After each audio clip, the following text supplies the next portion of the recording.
Good morning. I'd like to call this meeting of the Subcommittee on Criminal Justice, Drug Policy, and Human Resources to order.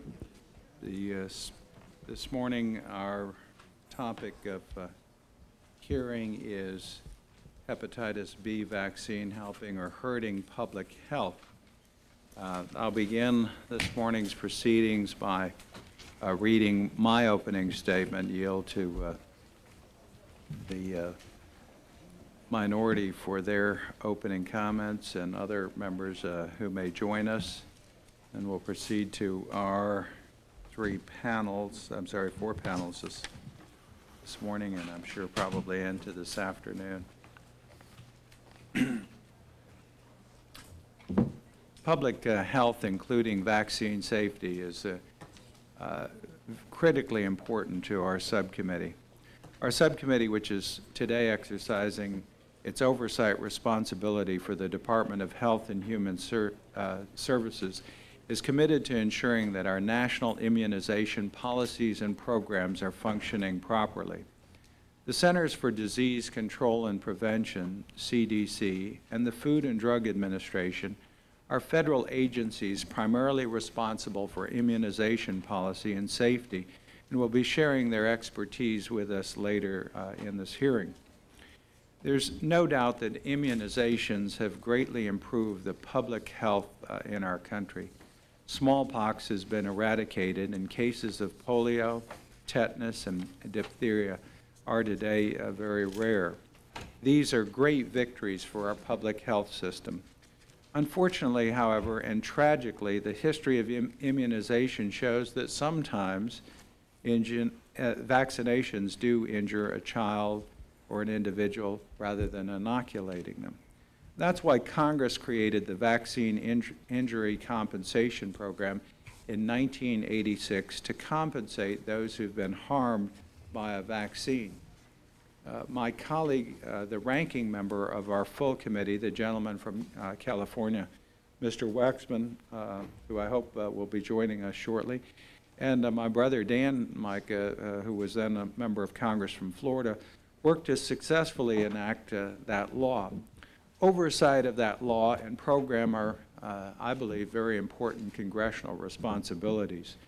This will be the first oversight hearing on that law held in 10 years on these particular issues. The purpose of that law was to protect vaccine manufacturers, but also to compensate individuals injured from inoculation by a vaccine. I do have some concerns whether the compensation fund is working in the way Congress intended.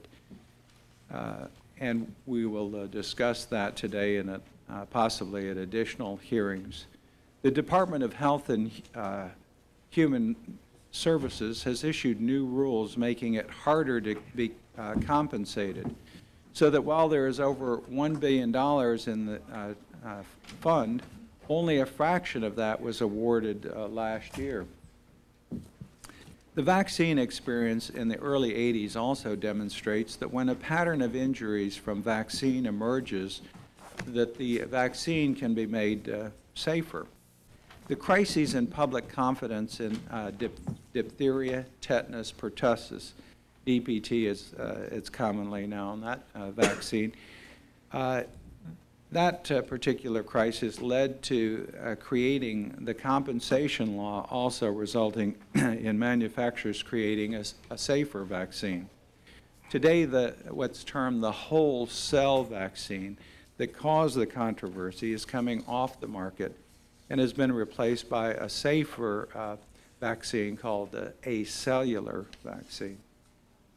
Today we have convened individuals from a variety of government, academic, professional, and citizens groups in an effort to provide a structured opportunity for members of this subcommittee to ask questions about the federal government's hepatitis B vaccine policy and its impact on our public health.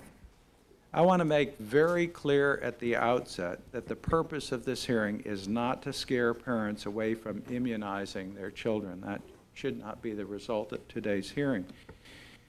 The purpose of this hearing is to examine the effectiveness of the 1986 law, also to learn more about how our federal agencies are administering immunization policy, and then how also those same agencies monitor and analyze the safety of hepatitis B vaccine, and finally to review evidence of adverse reactions to the vaccine.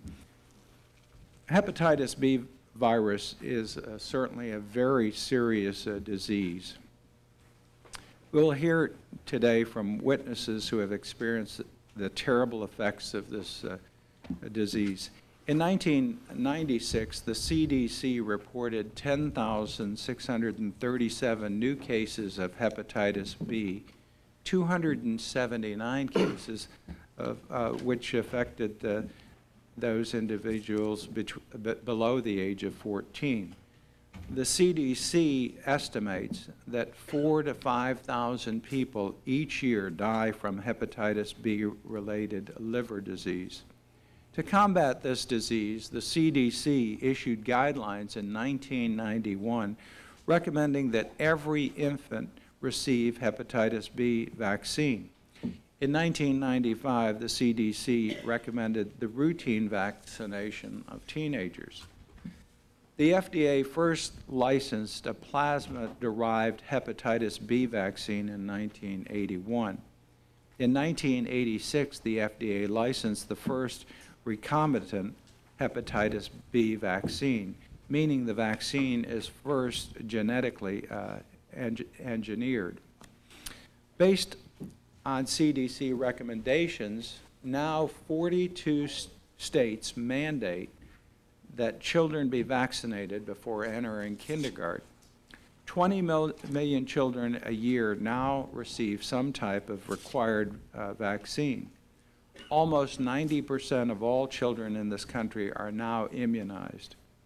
When a parent takes their child in for a vaccine, they are supposed to be given an information sheet outlining the risks and also the benefits of the vaccine. While almost all of the states mandating childhood vaccinations allow exemptions, the information sheet does not tell parents that these exemptions exist. Recent news reports have questioned the safety of hepatitis B vaccines and have also suggested an association between vaccine, multiple sclerosis, and other anti-immune disorders.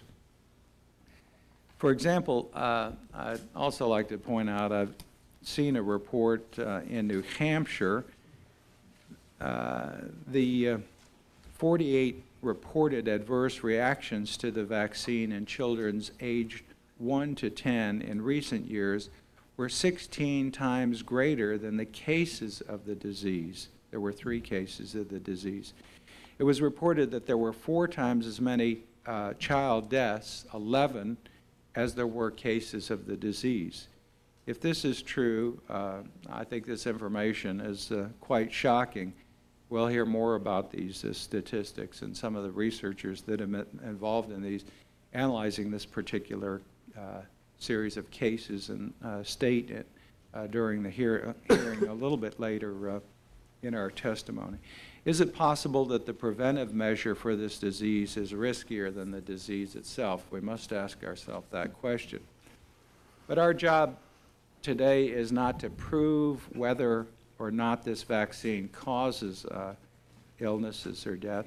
Instead, we've created a forum for asking questions about what scientific evidence does exist and whether further studies should be completed.